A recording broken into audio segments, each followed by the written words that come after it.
Hey, Purpose Peeps. This is Dena, your sister in purpose. How are you doing today? I'm so glad to spend some time with you today. So, I wanted to talk some more about divine downloads and from a couple of different angles.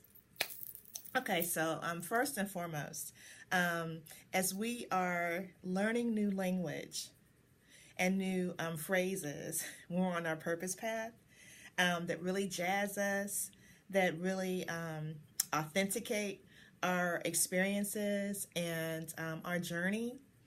It's really cool. And it is easy to get caught up in the coolness and thinking that, oh, wow, this experience is a new source of identity for me. Like, oh, wow, I'm really having this divine experience. Divinity is for me, it works for me. And that's a part of the process and just coming to that awareness. But I don't want you to stop there, I want you to keep going.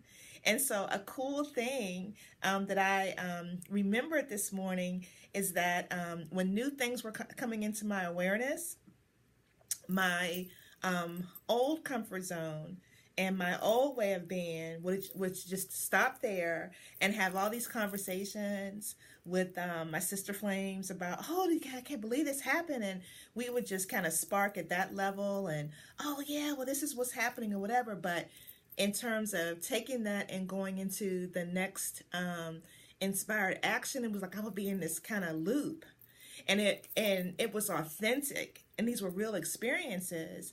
But because they were in this loop and they weren't like necessarily progressing or going anywhere, the enthusiasm would kind of wane and kind of come down, and until the next, right?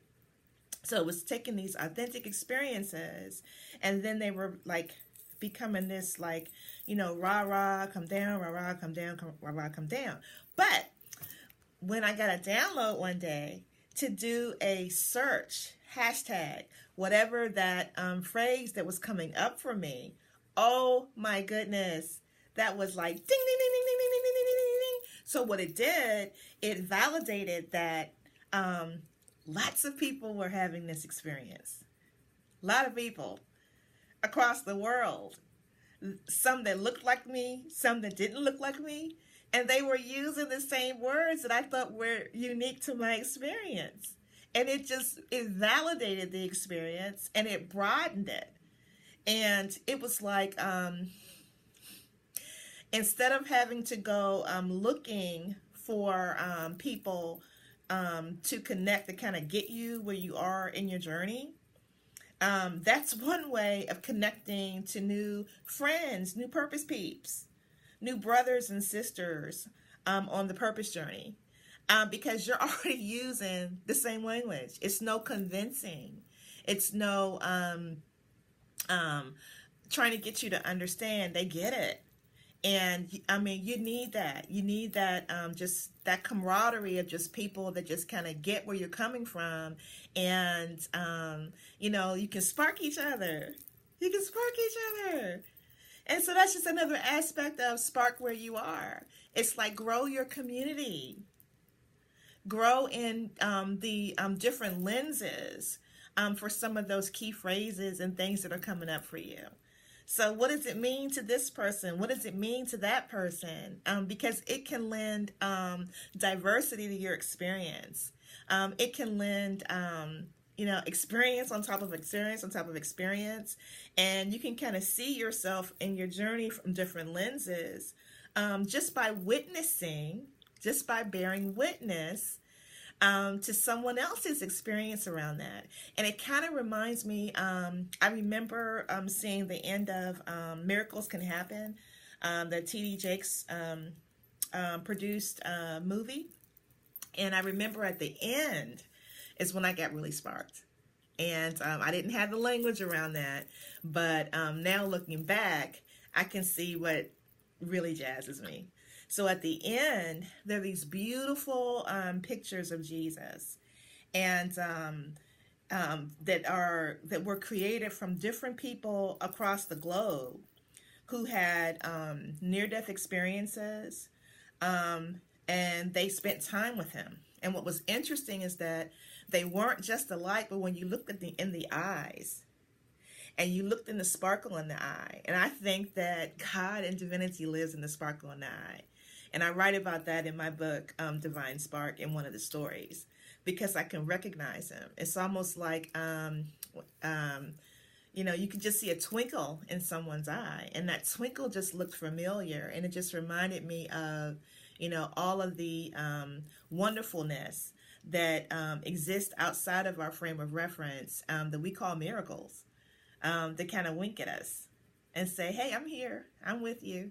We're having this joint experience. But if you're thinking about yourself as a soul having a human experience, whoa, more of those realizations, come forth. So, so all these people were, creating this artistry, and that was the thing that was in common. And so that's kind of like what I'm describing in that Google search exercise, because you'll start to see the people that have had impactful, authentic experiences. And I don't think that you could draw and capture the nuances of someone and the wonder that exists in an experience if it's not true and authentic for you. You won't catch that wink in the eye. You won't catch that intense looking, the love that was reflected in those eyes. And I'm just coming closer because it was very intimate. It was very intimate. And I don't think that you can capture that type of intimacy, without having the experience. That wasn't those paintings where, one is the color orange, two is the color blue, and you follow this blueprint. Oh no, that was a personal experience, and it really touched and impacted me. So you can spark right where you are, and you can find the other people that resonate with how you spark, and you can have massive experiences, reaching out to them and making a connection or not, or just just reading and enjoying and experiencing what they're sharing. So that's available to you right now. So now there's another lens to that, okay? And I don't know if you're familiar with the story of Joseph in the Bible. So Joseph got his divine downloads from God when he was a young person through dreams. And then he was a very zealous person, like, oh my goodness. And he told his brother, oh my goodness, this is what I heard. This is what God told me. And and this is going to happen. But what he was sharing was disruptive. It was disruptive to some people, to his brothers. And so they ended up doing some things that, weren't good for Joseph for a period of time, but they ended up being things that were a part of his purpose path. And, ultimately he came, went through the hero's journey. He came back, shared what he learned, and he was a blessing to those brothers who, participated in this huge betrayal. And a lot of times when people teach from that story, they shared from the vantage point that Joseph, even though he was the youngest, he was the first. So he was the, he had this uniqueness about him, and he had an individuality about him and leadership qualities about him. And a lot of people can resonate with that, especially when your downloads are leading you to something that's cutting edge thinking, cutting edge way of being, cutting edge in your industry, in your field, in your, whatever it is, it's your technical expertise. Whatever it is. So people can really resonate with that story from that perspective. But then it's that other part. And I got to tell you, I resonate with that part of the Joseph story. And I also resonate with the part of the Joseph story where, oh my goodness, I'm so zealous. Oh my goodness, God's talking to me. I'm getting divine downloads. And you kind of get all in that energy, and that's fine, and that's wonderful, and that's beautiful. But for me, in my journey, that became an identity. That's, if I'm honest with you people, and I'm going to be honest with my purpose peeps, because that's my promise to you, authenticity, truth, and value. Okay. So for me, just having that connection and getting those downloads was like a form of my identity. And because it landed that way for me, it didn't necessarily move me into the next inspired action because I was just thinking about it was all about me. It was all about validating, myself. So I had some more unpacking to do in terms of my survival patterns and some of the languaging and the way that I viewed myself from some of my experiences because I wasn't thinking about myself being a soul having a human experience. I was thinking I was a human trying to grab toward these divine experiences, these experiences around divinity and divine connection. And I would just kind of get stuck there like, oh my goodness, you're talking to me?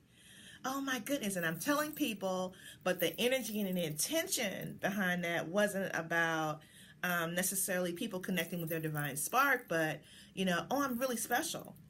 Oh, I'm really not the way you perceive me. Oh, something's got to be going on because God really loves me. And that, was something for me to grow and evolve through. So I just wanted to share with you one of the other sides of that wonderful, beautiful Joseph story, just in case you see yourself in that, because it's more to it than, oh, you're talking to me.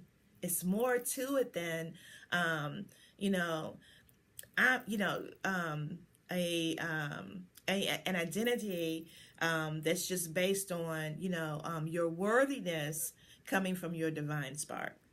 So your divine spark moments, rather, your divine downloads. So it's not about a worthiness exercise, but it can be an opening to some deeper dives in terms of your worthiness and your deserving. As we're unbundling, some of those survival patterns that kept us okay for a certain time in our life, because sometimes some of us, we had to be that for ourselves, and it's okay. But now, as we move into another a set of being that is authentic and true to us, and that serves us better at this point in our purpose path, it's more to it. It's more to it. And so I just share that with you for your private contemplation, and just so that you can hear my heart, and you can hear my deep belief and knowing in your purpose path, in your divine spark, and that, we're going to do this thing. We're going to live this life fully. And we're going to share, and we're going to evolve, and we're going to grow together and support one another and celebrate each other and just have an authentically good time. Not a rah-rah. And it's nothing wrong with the rah-rah, because as you can tell, I got a lot of rah-rah in me. But just the celebrating of you coming home to you and creating space for other people to come home to themselves. And just the sheer joy and the bliss around that, and what that means for us as we unpack that more and more, and we share and give in whatever way we are called to share and give. So that's my divine download deeper dive for today. And we'll talk soon, and know that I'm thinking about you, and I am encouraging your next inspired action. Talk soon.